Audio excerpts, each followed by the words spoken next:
Iran और America के बीच 60 दिनों के सीज़ फायर के बीच अब एक बार फिर से अमेरिका और ईरान के बीच तनाव बढ़ने के संकेत मिलने लगे हैं।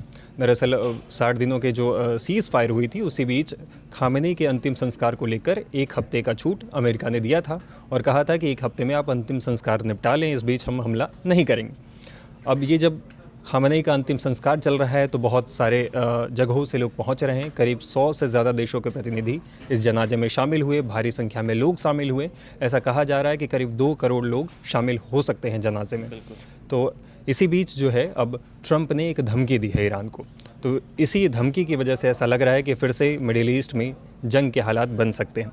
क्या अनुभव है हमारे साथ? आपको क्या लगता है कि ये धमकी क्यों दी गई है? जनाजे में बहुत ज़्यादा भीड़ पहुंच रही है, बहुत सारे देशों के लोग पहुंच रहे हैं, इसलिए दी गई है? और पहले तो आप ये बता दीजिए कि ये धमकी दी क्या है उन्होंने? बिल्कुल, आप श्रीधर बिल्कुल सही कह रहे हैं। तो मतलब ये कहीं ना कहीं हो सकता है कि ये शायद ट्रम्प को लगे कि इतने सारे लोगों का पहुंचना ये अपने आप में बिल्कुल एक अलग चीज़ है। 100 से ज़्यादा देशों के डेलीगेशन, 2 करोड़ से ज़्यादा लोग, मतलब इतने सारे लोगों का एक साथ वहाँ पहुँचना, हर दिन लाखों लोग पहुँच रहे हैं अलग अलग शहर में। जैसे 5 शहरों में होते हुए जनाजा जा रहा है, तो वहाँ अलग अलग शहरों से लोग पूरे देश से इकट्ठा हो रहे हैं। ईरान से भी आ रहे हैं, इराक से भी कुछ लोग आ रहे हैं, इराक में भी गया जनाजा आज जैसे कौम शहर में। तो इसी को देखते हुए ट्रंप ने फिर से नई धमकी दी है कि या तो डील होगी या फिर हम काम पूरा करेंगे। मतलब हम ट्रंप ने कहा है कि हम इतनी क्षमता रखते हैं कि हम ईरान के पूरे इंफ्रास्ट्रक्चर को ख़त्म करने का, जो टॉप लीडरशिप है उसको ख़त्म करने की हम क्षमता रखते हैं। या तो डील होगी हमारे हिसाब से, नहीं तो फिर हम चीज़ें बिल्कुल ख़त्म कर देंगे। आप मतलब इस ये खामेनी के अंतिम संस्कार को किस तरह से देखते हैं? कितना बड़ा शक्ति प्रदर्शन है ये, इतने देशों के लोगों का पहुंचना? इससे दबाव तो बना है अमेरिका पे कि इतने ज़्यादा देश जो हैं ईरान के साथ खड़े दिख रहे हैं। बिल्कुल, मतलब ये हम पहले भी इस बारे में चर्चा कर चुके हैं कि ये बहुत बड़ा मैसेज है। ये केवल खामेनी का जनाजा, खामेनी का अंतिम संस्कार नहीं, ये ईरान की तरफ से एक बहुत बड़ा मैसेज है जिसमें 100 से ज़्यादा देशों का डेलीगेशन का जाना, उसके अलावा और भी तमाम तरीके की हस्तियाँ और ये सब लोग पहुँच रहे हैं। और ये ऐसा समय है जब पता है कि कभी भी, मतलब होने के लिए तो कुछ नहीं होगा, लेकिन कभी भी कुछ भी हो सकता है। उस बीच में भी 100 से ज़्यादा देशों का डेलीगेशन पहुँचना, सुरक्षा खतरे के बीच। सुरक्षा खतरा इसमें, जिसमें लाखों लोग शामिल हो रहे हैं। मतलब 2 करोड़ से ज़्यादा लोगों के पहुंचने की संभावना है टोटल पूरे अंतिम संस्कार के कार्यक्रम में। तो ऐसे में भी वहाँ इतने सारे देशों के लोगों का पहुंचना वो अपने आप में एक बहुत बड़ा मैसेजिंग है। तो हो सकता है कि शायद उसको देखते हुए बौखलाहट हो सकती है ये, जिसमें इजराइल के भी कुछ नेताओं ने कहा है कि ये लोग, मतलब शायद बेंजामिन नेतन्याहू ने भी ये कहा है कि ये लोग जो हैं वो ईरान के लोग मतलब चाहते थे, वो तो इसको हटाना चाहते थे और ये तो थोड़े बहुत लोग हैं।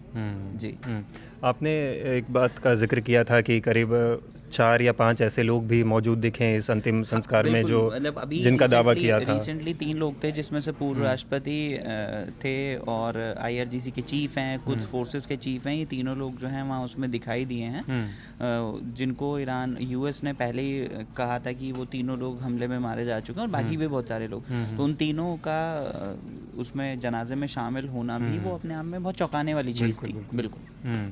तो कुल मिलाकर जो है वो फ़िलहाल जो है धमकियों का दौर फिर से शुरू हो गया है। ईरान के तरफ से भी एक बयान आया है, वहाँ के विदेश मंत्री अब्बास अरागची, उन्होंने भी कहा कि धमकियों के बीच डील नहीं हो सकती है। बिल्कुल। अब क्या लग रहा है कि जब ईरान को इतना समय मिल गया है, वो फिर से बहुत अच्छे स्तर पर युद्ध के लिए फिर से तैयार हो गया होगा, तो अब और ज़्यादा दिक्कत होगी अमेरिका को। रिसेंटली भी स्ट्रेट ऑफ हॉर्मुज़ में ईरान ने 2 शिप्स पे अटैक किया है, और पिछले दिनों भी लगातार करते रहे। मतलब वो सिर्फ चेतावनी, आप उसे मान सकते हैं कि वो चेतावनी है, वो एक मैसेजिंग है कि भाई आपकी धमकियों से हम डरेंगे नहीं। हम अपने एरिया में जब भी आप चाहें, उसके बीच में US बेसिस पे पिछले दिनों भी अटैक किए थे, इसी सीज़ फायर के बीच में भी हुआ। तो वो सारी चीज़ें हैं कि धमकियों से शायद ईरान तो डरने वाला नहीं है। वो जवाब, मतलब बराबर जवाब दे रहा है। जितनी बार भी उस पर अटैक होते हैं तो वो भी जवाब बराबर देता है। तो यही, मतलब इतना जो समय मिल गया है वो उसमें ईरान ने खुद को रिवाइव करने की पूरी कोशिश की और शायद बहुत हद तक कर भी लिया है। बहुत सारे रिपोर्ट्स भी आए हैं जिसमें कि हथियारों का ज़ख़ीरा उनका और ज़्यादा बढ़ गया है। उसके अलावा जो उनकी मिसाइल जो उनके केव्स थी, मतलब जो गुफाएं थी मिसाइल वाली, उनको वो जितने उनके बंकर्स या जो भी उनके मतलब ओपनिंग पॉइंट्स थे, अंडरग्राउंड जो बंकर्स थे, वो मिसाइल सिटी थी, वो उसके अगर वो कहीं उसमें डैमेज हुआ था तो उसको ठीक करने के दावे किए गए। रिपोर्ट्स में ऐसा कहा गया है कि ईरान ने वापस से उन सब चीज़ों को रिकवर कर लिया है। तो और उसके बाद फिर अटैक किए भी हैं, जो यूएस बेसिस पर अटैक हुए हैं कुछ 1-2 जगह जहाँ भी। तो वो सारी चीज़ें दिखाती हैं कि वो ईरान मतलब लगातार लगा हुआ है अपनी चीज़ों को वापस से सही करने में। और ये समय अमेरिका के लिए और मुश्किल भरा हो सकता है, क्योंकि खामेनेई का आप देखें कि जनाजे में इतनी भारी संख्या में पूरे देश से लोगों का पहुंचना है, ये तो एकजुटता जो बार बार शुरुआत जैसे युद्ध शुरू हुआ तब दावा किया जा रहा था कि लोग रिवॉल्ट कर रहे हैं। कि इसमें हर तबके के लोग, मतलब छोटे बच्चे से लेके बड़े, मतलब बूढ़े बुजुर्ग भी लोग इसमें शामिल हो रहे हैं। काले कपड़े पहन के आप देखोगे कि इस टाइम मतलब ईरान के हर सड़क पे आपको यही हाल दिखेगा कि लोग काले कपड़े पहन के हाथ में लाल झंडे लिए। अब जैसे कौम शहर में वहाँ पहुँचे तो वहाँ भी पिछले दिनों 4 तारीख से जितनी भी जगह जनाजे की वो तस्वीरें आई हैं हमारे सामने, तो वहाँ सब जगह लोगों ने हाथ में लाल झंडे लिए हुए, मतलब वो बदले का साइन है कि वो हम बदला लेंगे। और वो नारे भी लगे हैं कि हम बदला लेंगे और उसके अमेरिका का खात्मा चाहिए। उसके अलावा वहाँ मतलब लोगों में अभी भी है कि हमारा बदला पूरा नहीं हुआ है, हम बदला और भी लेंगे।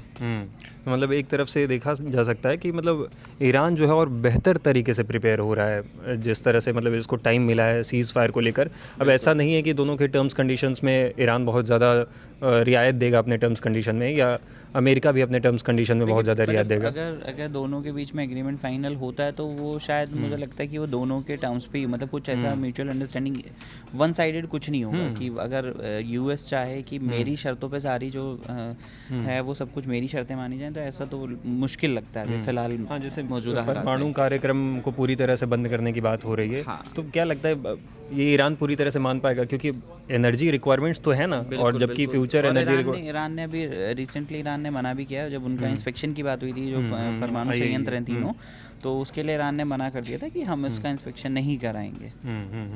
तो कुल मिलाकर यही है कि जो एक बार फिर से है तनाव की स्थिति जो है मिडिल ईस्ट में देखने को मिल रही है, क्योंकि ईरान की तरफ से भी और अमेरिका की तरफ से भी दोनों तरफ से धमकियां दी जा रही है। फिर से यथास्थिति पुरानी वाली दम नज़र आने लग गई है। 9 जुलाई को फाइनल उन्हें सुपुर्द खाक किया जाएगा, तो उसके बाद क्या चीज़ें होती हैं, क्या डेवलपमेंट्स होते हैं। 9 तारीख को सबसे इम्पॉर्टेंट है कि अभी जो मतलब इस वक्त सब जगह अटकलें लगाई जा रही हैं वो है मोस्तफा का दिखना, कि मोस्तफा दिखेंगे शामिल होंगे या नहीं होंगे। बाकी उनके 3 बेटे तो शामिल हुए हैं, तो इन कुछ चीज़ों पर सस्पेंस बरकरार है। अब ये तो 9 तारीख को पता चलेगा। 9 तारीख को उम्मीद है कि सबसे ज़्यादा लोग जो शामिल होंगे जनाजे में वो 9 तारीख को ही होंगे। आखिरी दिन में सबसे ज़्यादा लोग शामिल होंगे। तो 9 तारीख के बाद क्या चीज़ें होंगी वो बहुत मतलब बिल्कुल एकदम से देखने लायक चीज़ होंगी कि कितना क्या डेवलपमेंट्स होते हैं दोनों के बीच में, क्या डील होती है, क्या सब चीज़ें होती हैं।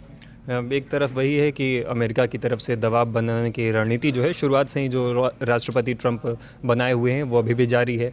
होर्मुज़ में भी तनाव बना हुआ है, ईरान की तरफ से कई शिप्स को निशाना बनाया गया है। तो ऐसे में जो है डेवलपमेंट्स बहुत शांति की तरफ तो नहीं दिख रही है। तो फिलहाल अभी जो है कुछ दिन और इंतज़ार करते हैं। 9 तारीख को जब सुपुर्द खाक कर दिया जाएगा खामेनेई को, तो उसके बाद क्या क्या डेवलपमेंट्स होते हैं ये देखने वाली बात होगी। इस तरह के वीडियोस के लिए आप टाइम्स नाउ भारत के साथ बने रहें। किसी और टॉपिक के साथ हम चर्चा करते हुए आपके सामने आएंगे। तब तक के लिए शुक्रिया।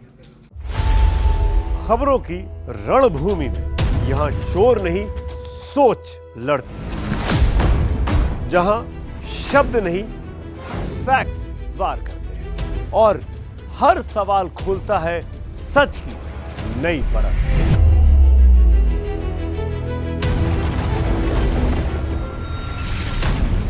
चक्रव्यूह आपके अपने सुमित अवस्थी के साथ सोमवार से शुक्रवार शाम 6:57 पर टाइम्स नाउ नव भारत पर।